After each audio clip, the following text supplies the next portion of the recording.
Hello friends, இது நான் உங்கள் சையது. இந்த வீடியோவில் நம்ம எதை பற்றி பார்க்க போகிறோம் அப்படின்னா டே 3க்கான ஜென்ரல் தமிழ் டாப்பிக்கு. இது பார்ட் 3 வீடியோ. ஆல்ரெடி பார்ட் 1 வீடியோவை பார்த்திங்கன்னா நீரின்றி அமையாது உலகு பார்த்தோம். பார்ட் 2 பட்டமரம் பார்த்தோம். பார்ட் 3 பெரிய புராணம் பார்க்க போகிறோம். 9ஆம் வகுப்பு இயல் 2, அடுத்து 10th ஓல்டு சமச்சீர் புக்கில் இருக்க பெரிய புராணம், இந்த ரெண்டையும் பார்க்கணும். பேஜ் நம்பர் 38, 100 இந்த ரெண்டும் பார்க்குற மாதிரி இருக்கும். ஃபஸ்ட்டு நியூ புக்கில் இருக்கிறத பார்த்துக்கலாம்.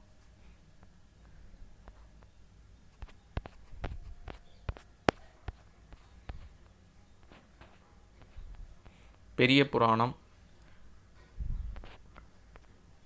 வரப்புயர நீர் உயரும், நீர் உயர நெல் உயரும், நெல் உயர குடி உயரும். இது யார் சொன்னாங்க?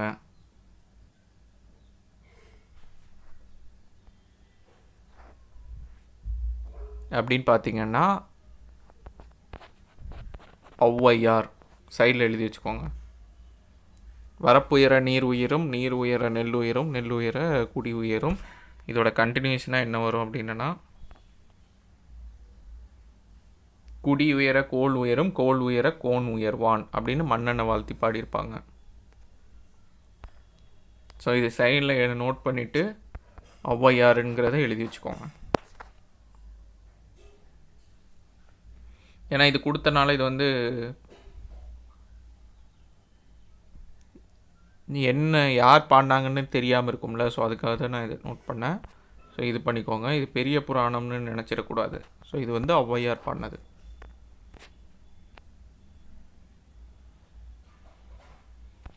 காவிரியின் பாதையெல்லாம் பூவிரியும் கோலத்தை அழகாக விவரிக்கிறது பெரிய புராணம். வளங்கெழும் திருநாட்டின் சிறப்பை இயற்கை எழிலை கவிதைகளாக படர செய்துள்ளது.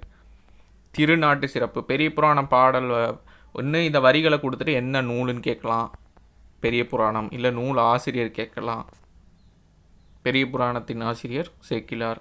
அடுத்து பார்த்திங்கன்னா எந்த நாட்டு சிறப்பை பற்றி பாடுது அப்படின்னு கேட்கலாம், திருநாட்டு சிறப்பை பற்றி பாடுது.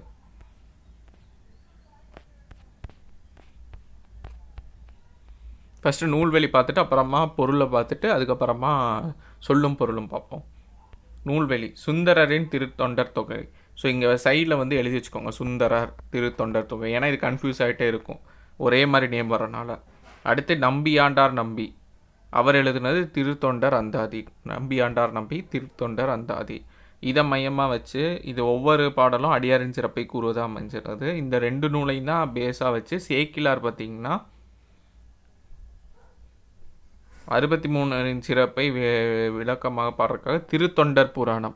சேக்கிழார் எழுதுனது திருத்தொண்டர் புராணம். அதுதான் பெரிய புராணம்னு அழைக்கிறாங்க. ஸோ இந்த பேரை ரொம்ப ரொம்ப இம்பார்ட்டண்ட்டு. ஸோ இதை சைடில் பொருள் பொறுத்துக்க மாதிரி எழுதி வச்சுக்கோங்க. 3 பேர் எழுதி மேட்ச் த ஃபாலோயிங் மாதிரி. ஏன்னா பொறுத்துக்களை தவறான பொருத்தத்தை தேர்ந்தெடுத்து கேட்கலாம், இல்லை பொறுத்துகள் டேரெக்டாக கேட்கலாம், பொறுத்த சொல்லி கேட்கலாம். அப்படி இல்லைன்னா ஸ்டேட்மெண்ட் பேஸ்லையும் கொஷின் கேட்கலாம். காலம் பார்த்திங்கன்னா 12ஆம் நூற்றாண்டு. சோழ அரசன் 2ஆம் குலோத்துங்கன் அவையில் முதலமைச்சராக இருந்தவர். பக்தி சுவைநனி சொட்ட சொட்ட பாடிய கவிவளவ என்று இவரை யார் பாராட்டுகிறார் அப்படின்னா இதுவும் ஃப்ரீக்வெண்ட்டாக கேட்டே இருப்பாங்க, மகாவித்வான் மீனாட்சி சுந்தரனார். அடுத்து பாடலின் பொருள் பார்த்துடலாம். காவிரி நீர் மலையிலிருந்து புதிய பூக்களை அடித்து கொண்டு வருகிறது. இப்பூக்களில் தேன் நிறைந்திருப்பதால் வண்டுகள் சூழ்ந்து ஆரவாரம் செய்கின்றன. ஃபஸ்ட்டு பாடல் பொருளை நீங்கள் பார்த்துக்கோங்க. அடுத்து வரிகளை பார்த்திங்கன்னா உங்களுக்கு கனெக்ட் பண்ணுறதுக்கு ஈஸியாக இருக்கும். நீர்நிலைகள் நிறைந்த நாட்டு வளத்தை தரும் பொருட்டு காவிரி நீர் கால்வாய்களில் பறந்து எங்கும் ஓடுகிறது. நட்டப்பின் வயலில் வளர்ந்த நாட்டின் முதலிலை சுருள் விரிந்தது. அப்பருவத்தை கண்ட உழவர் இதுதான் களை பறிக்கும் பருவம் அப்படின்னு சொன்னாங்க. அவ்வாறே களைகளை களைந்து செல்லும் உலத்தியரின் கால்களில் குளிர்ந்த முத்துக்களை எனும் சங்குகள் இடறின. அதனால் இடைத்தளர்ந்து வண்டுகள் மொய்க்கும் கூந்தல் அசையுமாறு மென்மையாக நடந்து அருகிலுள்ள வரப்பினை அடைவர். காடுகளில் எல்லாம் களையாகிய கரும்புகள் உள்ளன. சோலைகள் எங்கும் குலைகளில் மலர் அரும்புகள் உள்ளன. பக்கங்களில் எங்கும் கரிய குவளை மலர்கள் மலர்ந்துள்ளன. வயல்களில் எங்கும் நெருக்கமாக சங்குகள் கிடக்கின்றன. நீர்நிலைகளில் கரையெங்கும் இளைய அன்னங்கள் உலவுகின்றன. குளங்கள் எல்லாம் கடல்கள் போன்ற பரப்பை உடையன. அதனால் நாடு முழுவதும் நீர் நாடு என சொல்லத்தக்கதாய் உள்ளது. இத்தகைய சிறப்புடைய சோழ நாட்டுக்கு பிற நாடுகள் ஈடாகுது. ஸோ இந்த லைன்ஸை கொடுத்துட்டு என்ன நாடுன்னு சொல்லி கேட்கலாம். சேரா, சோழா, பாண்டியா அந்த மாதிரி கேட்கலாம். சோழ நாடு. அன்னங்கள் விளையாடும் அகலமான துறைகளை கொண்ட நீர்நிலைகளில் எருமைகள் வீழ்ந்து மூழ்கும். அதனால் அந்நீர்நிலையில் உள்ள வாளை மீன்கள் துள்ளி எழுந்து அருகிலுள்ள பாக்கு மரங்களின் மீது பாயும். அக்காட்சியானது நிலையான வானத்தில் தோன்றி மறையும் வானவிலை போன்று விளங்கும். ஸோ இப்போ நான் சொன்ன எல்லாத்துக்குமே ஒரு இமேஜிலேயே கொடுத்துருப்பாங்க. ஸோ இந்த மாதிரி பாடல்களை வந்து நீங்கள் இமேஜை கம்பேர் பண்ணி, உங்களுக்கு பெரிய புராணம்னா இந்த இமேஜ் ஞாபகம் வரணும். எல்லா பாடல்லையும் நீங்கள் பார்த்தீங்கன்னா சைடில் இமேஜ். அதனால தான் நான் புக்கில் படிங்க, தனியாக தமிழுக்கெலாம் நோட்ஸ் எடுத்துக்கிட்டு இருக்காதீங்க. ரொம்ப இம்பார்ட்டண்ட்கான நோட்ஸ் மட்டும் எடுங்க. வேணும்னா அதுவும் வந்து தேவைன்னா மட்டும் எடுங்கன்னு நான் சொல்லியிருப்பேன். ஏன்னா நீங்கள் புக்கில் படிக்கும்போது தான் ஒரு இதை கனெக்ட் பண்ணி படிக்கிறதுக்கு ஈஸியாக இருக்கும். இப்போ நீங்கள் சொன்ன இதையும் இந்த படத்தையும் நீங்கள் மேட்ச் பண்ணி பார்த்தீங்கன்னா அப்படியே இருக்கும். ஸோ இங்கே கரும்பை பற்றி இது பண்ணியிருப்பாங்க. அடுத்து வந்து குளத்தில் இருக்கிறதெல்லாம் சொல்லியிருப்பாங்க. அதுக்கப்புறமா வந்து இங்கே அறுவடை பண்ணி இதெல்லாம் வச்சுருப்பாங்க. ஸோ இங்கே கொண்டு வரது இப்படின்னு சொல்லிட்டு எல்லா இதுவுமே இங்கே விவசாயம் இது பண்ணிகிட்டு இருப்பாங்க. ஸோ எல்லா ப்ராசஸுமே இங்கே மீன்கள் இருக்கும். இதையும் நீங்கள் லிங்க் பண்ணி பாருங்கள். மேக்ஸிமம் நிறைய இது கனெக்ட் ஆகும். அப்போது நீங்கள் படிக்கும்போது பொருள் படிக்கிறீங்கன்னா இந்த இமேஜோடு லிங்க் பண்ணி படிங்க. உங்களுக்கு இந்த இமேஜ் ஞாபகம் வந்தாலே, சப்போஸ் ஒரு வரி கொடுத்துட்டு அது என்ன அப்படின்னு கேட்குறாங்க அப்படின்னா உங்களால் ஆன்சர் பண்ண முடியும். என்ன நூல் அப்படின்னு கேட்டால், அதுவும் பெரிய புராணம் பாடல் வரி கேட்குறக்கு அதிக சான்ஸ் இருக்குது. சொல்லும் பொருளும் இதில் இருந்து ஃப்ரீக்வெண்ட்டாக கேட்டே இருப்பாங்க. ஸோ அதனால் இந்த ரெண்டும் ரொம்ப இம்பார்ட்டண்ட்டு. இதில் பாடல் வரிகளை நீங்கள் ரொம்ப இம்பார்ட்டண்ட்டாக பார்க்குற மாதிரி இருக்கும். அறியப்பட்ட செந்நெற்கட்டுக்களை இங்கே கொடுத்துருக்காங்களா, அடுக்கி பெரிய போராக குவிப்பர். மிகுதியாக பிடிக்கப்பட்ட பலவகை மீன்களையும் நீண்ட குன்றை போல் குவிப்பர்.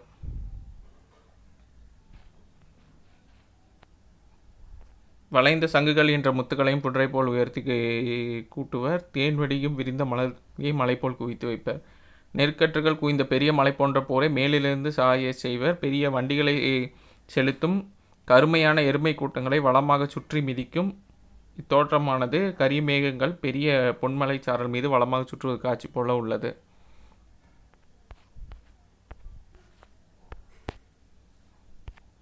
அதுக்கப்புறமா இத்தகைய காட்சிகள் அந்நாட்டில் எங்கும் தென்னை, செருந்தி, நறுமணனுடைய நரந்தம் போன்றவை உள்ளன. அரச மரம், கடம்ப மரம், பச்சிலை மரம், குளிர்ந்த மலர்களுடைய குரா மரம் போன்றவையும் வளர்ந்துள்ளன. பெரிய அடிபாகத்தை கொண்ட பனை, சந்தனம், குளிர்ந்த மலருடைய நாகம், நீண்ட இலைகளுடைய வஞ்சி, காஞ்சி மலர்கள் நிறைந்த கொங்கு முதலியே எங்கும் செழித்து வளர்ந்துள்ளன அப்படின்னு சொல்லி கொடுத்துருக்காங்களா.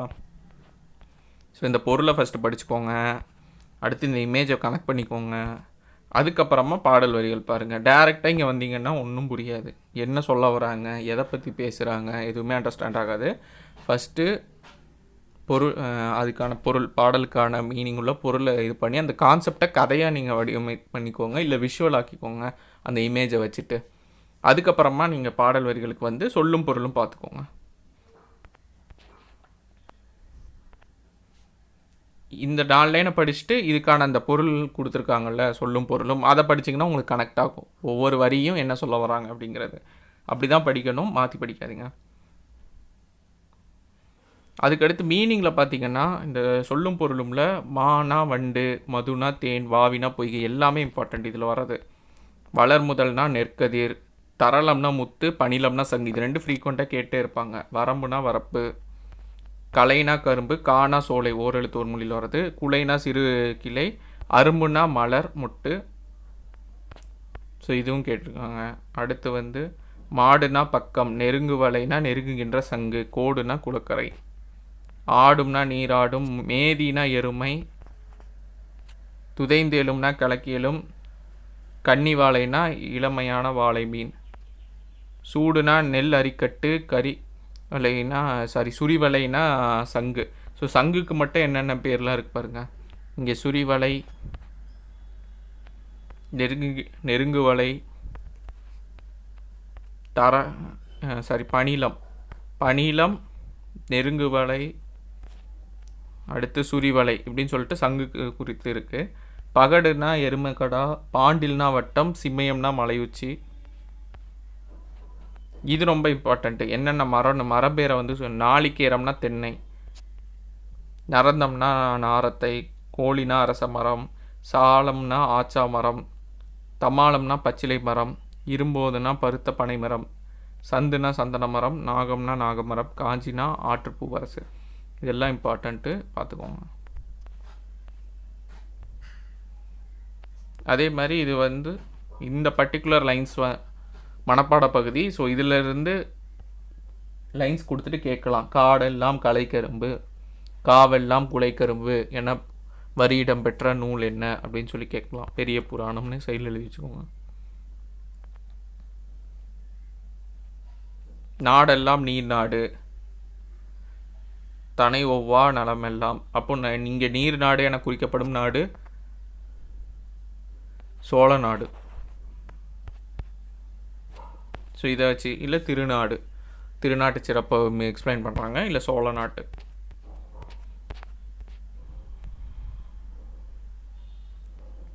தடவரை, உரிச்சொல், விரிமலர், வினைத்தொகை, கருங்குவலை, செந்நெல், பண்புத்தொகை.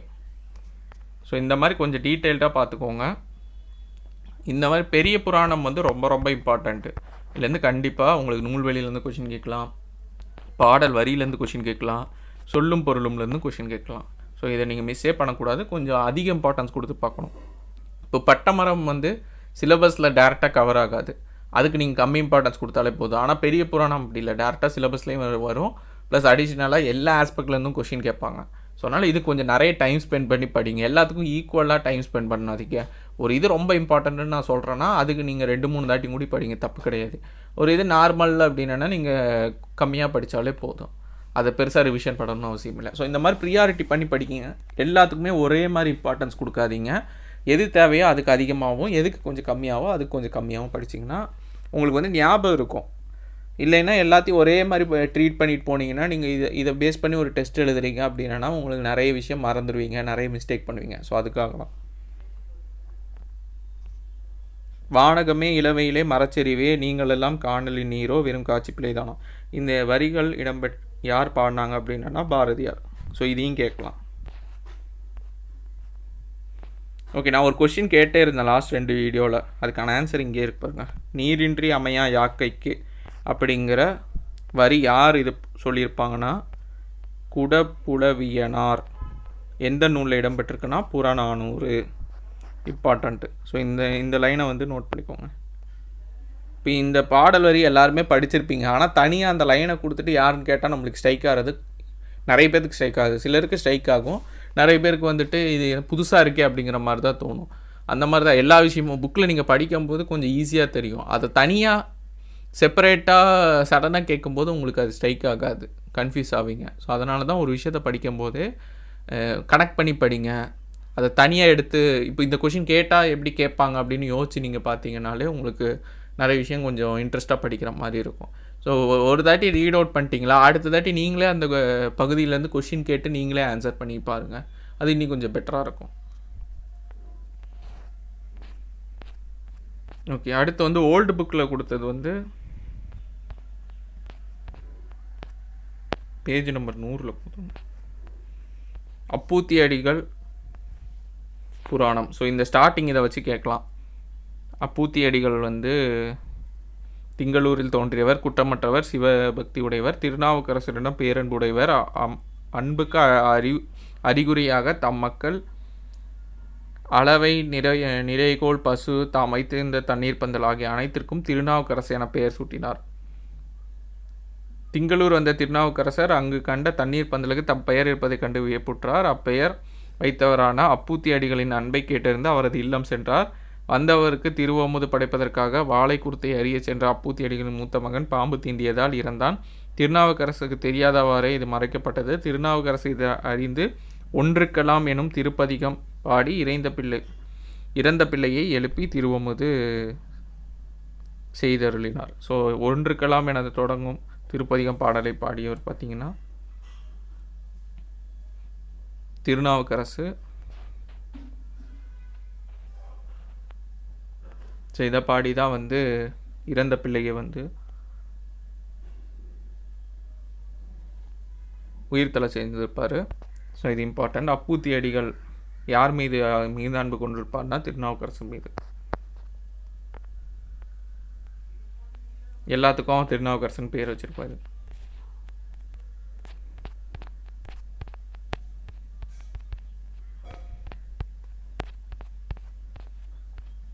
ஏன் இது வந்து பழைய சமச்சீர் புக்கில் உள்ளதும் சேர்த்து கொடுக்குறேன்னா இது சிலபஸில் கவர் ஆகும். ஸோ இதுலேருந்து கொஷின் கேட்பாங்க.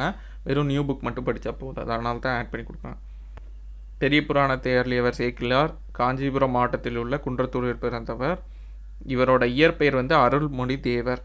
இவர் அனபாய சோழனிடம் தலைமை அமைச்சராக திகழ்ந்தார். உத்தம சோழ பல்லவர் என்னும் பட்டம் பெற்றவர். இவரை தெய்வ சேக்கிழார் என்றும் தொண்டர் சீர்பரவுவார் என்றும் போற்றுவர். இவரோட காலம் 12ஆம் நூற்றாண்டு. நூற்குறிப்பு பார்த்திங்கன்னா தனியடியார் 63 தொகையடியார் 9. மொத்தம் வந்து இவங்க எல்லாத்தையும் சேர்த்து பாடினது தான் பெரிய புராணம். சேக்கிழார் நூலுக்கிட்ட பேர் திருத்தொண்டர் புராணம். தில்லை நடராஜ பெருமான் உலகலாம் அப்படிங்கிற அடியெடுத்து கொடுக்கப்பட்ட பாடப்பெற்றது இதுதான். ஸோ இது வந்து பெரிய புராணத்துக்கு தான் பொருந்தும், பார்த்துக்கோங்க. தில்லை நடராஜ பெருமான் உலகலாம் என்ற அடியெடுத்து தூக்கப்பட்ட பாடப்பெற்ற நூல் என்னன்னு கேட்கலாம். பெரிய புராணம். இவரது பாடல்கள் அனைத்தும் தெய்வ மனம் கமலும் தன்மையுடையது. அதனால தான் மகாவித்வான் மீனாட்சி சுந்தரனார் பக்தி சுவை நனி சொட்ட சொட்ட பாடி கவிவளான சேக்கினார் புகழ்ந்திருப்பார். உலகம் உயிர் கடவுள் என ஆகிய மூன்றையும் ஒருங்கே காட்டும் நூல் பார்த்திங்கன்னா பெரிய புராணம் அப்படின்னு யார் சொல்லியிருப்பாங்கன்னா திருவிக்கா. பெரிய புராணத்தின்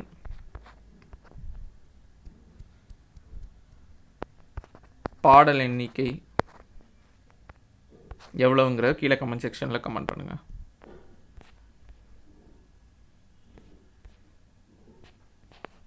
$4000 ஸ்டார்ட் ஆகும்.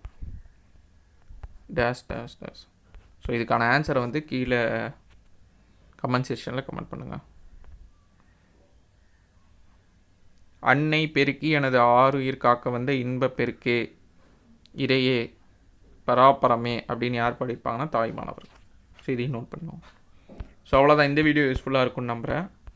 அப்கமிங் வீடியோஸில் பார்க்கலாம். தேங்க்யூ.